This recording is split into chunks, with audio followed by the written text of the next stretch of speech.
राजवाड्यात आणि मुंदराने बघितलं राजाचा मुकुट आणि राजाला म्हणाला, राजा राजा मला तुझा मुकुट दे की. आणि असं राजा म्हणाला, अरे मला मुकुट आहे, तुकडे 4 गोंडे लावून दे की. असं म्हणाला गोंडेवाले दादा म्हणला, अरे हे बघ मला केवढ्या टोकाने गोंडे लावले आणि तुला केवढी 4 गोंडे लावून देऊ जा.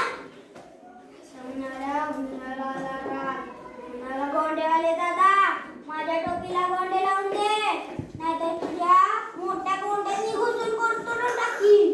असं म्हणलं. गोंडवालीचा पण घाबरला. म्हणाला नको नको नको नको नको चिडा तुझी टोपी. त्यानं ती टोपी घेतली, ती तुकडे 4 गोंडे लावून दिली.